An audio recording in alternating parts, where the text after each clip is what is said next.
മലയാളത്തിന്റെ ബിഗസ്റ്റ് സംഭവം പേട്രിയറ്റ് റിവ്യൂലേക്ക്. എന്താ സംഭവം പറ കേക്കട്ടെ. ഇതൊരു മൾട്ടി സ്റ്റാർ പടമായിട്ട് ലേബലി വരുമ്പം ജനങ്ങൾ എക്സ്പെക്ട് ചെയ്യുന്ന കുറെ കാര്യങ്ങളുണ്ടല്ലോ, അതൊന്നും നമുക്ക് കിട്ടിയിട്ടില്ല.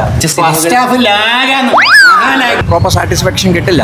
ഇതിനകത്ത് കയ്യടി കിട്ടിയ ഒരു സീൻ എന്ന് പറഞ്ഞാൽ ഈ 3 മണിക്കൂർ പടത്തിനകത്ത് മാക്സിമം പോയി കഴിഞ്ഞാൽ ചിലപ്പോൾ ഒരു 30 സെക്കൻഡ് കാണുമായിരിക്കും. Feeling disappointed. വെറും ഒരു ആവറേജ് പടം, ഒരു ആവറേജ്. സാറേ, ഞാൻ എന്റെ ബ്രില്യൻസ് മുഴുവൻ ആ പടത്തിലേക്ക് കൊണ്ടുവന്നിട്ടുണ്ട്. മോഹൻലാൽ എന്തിനാണ് ശരിക്കും വന്നതെന്ന് തോന്നിപ്പോയി. അതിന്റെ ആവശ്യം ഉണ്ടായിരുന്നില്ല. ഡിസാസ്റ്റർ ആയിപ്പോയി, ദുരന്തമായി പോയി എന്ന് പറയായിരുന്നു. ഇതൊരിക്കലും ഒരു മോഹൻലാൽ മമ്മൂട്ടി പടം എന്ന് പറയാൻ പറ്റത്തില്ല. മമ്മൂട്ടി പടം തന്നെയാണ്. മമ്മൂട്ടി പടത്തിൽ മോഹൻലാലിനെ ക്യാമിയോ കൊണ്ടുവന്നില്ല. തീർച്ചയായിട്ടും അതിന്റെ ആവശ്യം ഉണ്ടായിരുന്നില്ല. വേറെ ഏതെങ്കിലും നടനെ വെച്ച് ചെയ്യാൻ മാത്രമേ ഉണ്ടായിരുന്നുള്ളൂ. എന്തൊക്കെ മേളായിരുന്നു, പാട്ട്, ഡാൻസ്, കൂത്ത്. ഇത്തവണ ലാലാരാധകരെ സംബന്ധിച്ച് ദൃശ്യം 3 പേട്രിയറ്റ് പല സിനിമകൾക്ക് വേണ്ടിയുള്ള കാത്തിരിപ്പ് കൂടിയാണ്. എങ്ങനെയുണ്ട് പ്രതീക്ഷകള്?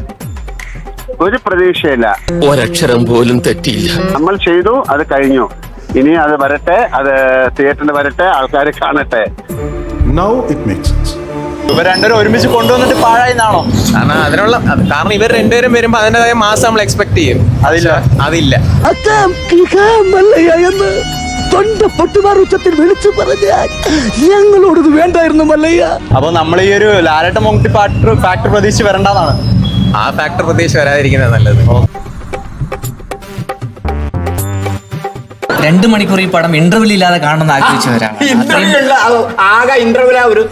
ഒരു 125 കോടി എന്നൊക്കെ ഈ വന്നിരുന്ന മമ്മൂട്ടിക്ക് മോഹൻലാലിന് ഇത്രയും പ്രായമുള്ള ആൾക്കാരൊക്കെ തള്ളുന്നതിനൊരു ഇത് വേണം. വളരെ സ്റ്റൈലായിട്ട് മുന്നിൽ നിന്നുകൊണ്ട് കൂതറ തറ വർത്താനം പറയുന്ന പോലത്തെ ഡയലോഗ് വിട്ടിട്ട് എന്റെ പൊന്നേ. ഈ 125 കോടിക്കകത്ത് ഇതിനകത്ത് ഈ VFX ആണോ CG ആണോ അല്ലെന്നുണ്ടെങ്കിൽ ജെമിനി ആണെന്നൊന്ന് ചെയ്തത്. അതിനേക്കാളും കഷ്ടം. പറയാതിരിക്കാൻ നിവർത്തിയില്ല ഗൈസ്. കൂതറ പടം. ഏറ്റവും ഡിസപ്പോയിന്റിംഗ് ആയിട്ടുള്ള കാര്യം ലാലേട്ടനെ പറ്റിച്ചതാന്ന് എനിക്ക് തോന്നുന്നു. ഭയങ്കര മനസ്സ് സങ്കടത്തിലൊരു സന്തോഷ്, ഭയങ്കര മനസ്സിൽ നീ എന്നെ പറ്റിച്ചതാ. മഹേഷ് ചതിച്ചതാ, മഹേഷിന്റെ പ്രതികാരം. അല്ലാണ്ട് എന്താ പറയാ. നോ പ്രോബ്ലം, എനിക്ക് കിട്ടേണ്ടത് ഞാൻ ചോദിച്ചു വാങ്ങിച്ചാണ്.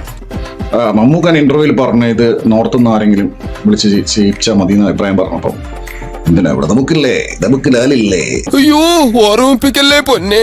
അതായത് ഈ നിർഗുണ സിനിമയിൽ ഏറ്റവും നിർഗുണ ക്യാരക്ടർ അധ്വാനിച്ചുണ്ടാക്കുന്ന 150 രൂപ മുടക്കി ഇതുപോലത്തെ ഒരു ശിക്ഷ അനുഭവിക്കാൻ ചെല്ലരുതേ. അതായത് ഒരു വൗ ഫാക്ടർ ഇല്ല, ഒരു എലവേഷനും ഇല്ല. അപ്പോ എന്താണ് ഇത്? അങ്ങനെയുള്ള ട്രീറ്റ്മെന്റ് അല്ല. പിന്നെ ഇത്രയും പൈസയും കൊടുത്തിട്ട് പിന്നെ എങ്ങനെയുള്ള ട്രീറ്റ്മെന്റാ? തൂക്കിയല്ലോ നാദാ. പിന്നെ വല്ല ഡോക്യുമെന്ററി അല്ലെ വല്ല ടൊനോ തോമസിനോ പിടിച്ച് അഭിനയിപ്പിച്ച് പടമെടുത്താ പോലെ. ലാലേട്ടന്റെ കാര്യം ഒരുപാട് പറയണ്ട. അവസാനക്കായപ്പോഴേക്കും എനിക്ക് ചിരിയ വന്നേ. ഇത്രയും വലിയ ഗതി കെട്ടവൻ ഈ ലോകത്ത് വേറെ ആരെങ്കിലും ഉണ്ടാവും എന്റെ കർത്താവേ.